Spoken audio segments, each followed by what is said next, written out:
כוח. תומר אלדובי, שלום לך. שלום, צהריים טובים. מייסד התנועה למאבק באנטישמיות ברשת, מה שלומך? בסדר גמור, מה שלומך? ברוך השם, בסדר. ברשתות החברתיות אתם מדווחים על עוד התגברות בעלייה באנטישמיות. מה, יש גם לזה קשר לאוקראינה-רוסיה? כן, אנחנו בעצם רואים שעוד לפני פרוץ הלחימה, העלייה בתכנים האנטישמיים היא מאוד משמעותית. הרבה מאוד אנשים משתמשים בעיקר ברשתות דוברות רוסית, מצביעים על קשר, תאמין לי, אני לא מבין מאיפה מביאים את זה, שהיהודים אשמים במלחמה. לא, רגע. חייב להיות איזה נימוק מאחורי איך עושים את ההקשר הזה? מה אתה קורא? שמה? תראה, ההקשר כמובן יכול להיות לנשיא אוקראינה, אבל יש גם מי שמחפשים הקשרים מתחת לפני השטח, ומוצאים לפוטין איזשהו קרוב משפחה, אבא או אמא, יהודים. יש כזה? אז לא שאנחנו מכירים, אבל האנטישמים שרוצים להפיץ את השנאה יכולים למצוא הרבה דברים. יש לו דירה בתל אביב דרך אגב. שזה אולי איזשהו הקשר מאולץ ממש.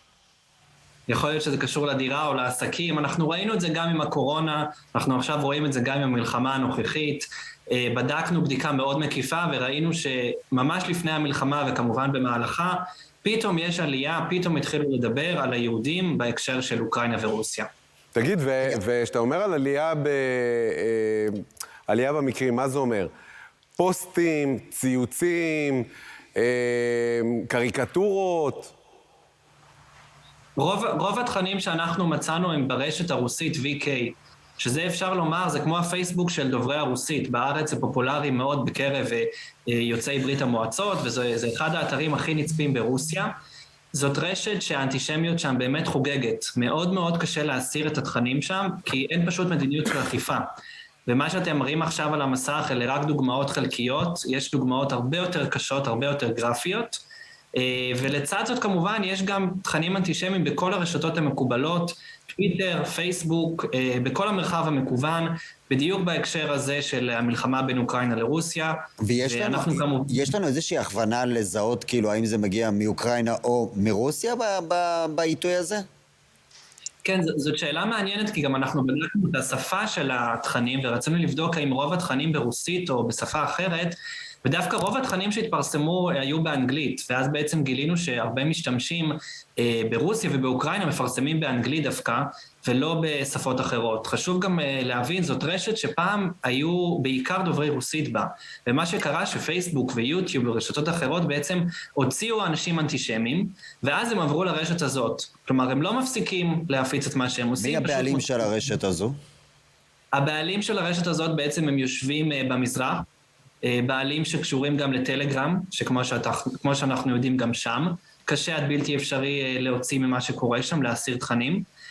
כן חשוב להגיד, אנחנו פנינו לרשת, לפני מספר חודשים הם גם ענו לנו על פרסום אחר, ונוצר איזשהו קשר ראשוני איתם, ואני מאמין שהם יסירו את התכנים האלה, זה דורש הרבה מאוד מאמצים והרבה כוח אדם. תגיד, אני חייב לשאול אותך, ההתגברות של ההסתה והאנטישמיות ברשת, יוצאת גם אל מחוץ לרשת? יש יותר עלייה בתקריות מול יהודים ברחבי העולם?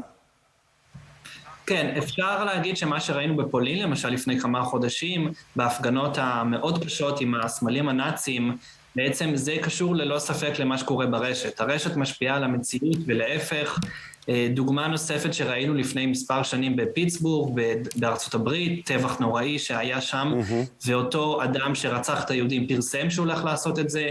אנחנו כל הזמן מכירים מפני קשר בין מה שקורה ברשת לבין מה שקורה במציאות, כי זה פשוט מאוד, ככל שיותר אנשים יקראו שהיהודים אשמים במלחמה או אשמים בקורונה, זה מה שאנשים יחשבו. וראינו הרבה דוגמאות לקשר הזה, גם בארצות הברית, גם בתוכניות טלוויזיה.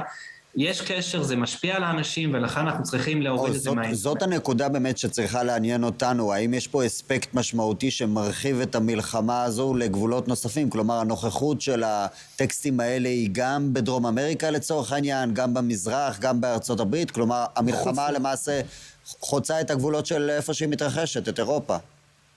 זה בעצם רק עניין של זמן, זה נכון, כי כמו שאנחנו גולשים באינטרנט, אנחנו יכולים לפרסם ולהגיע לכל העולם.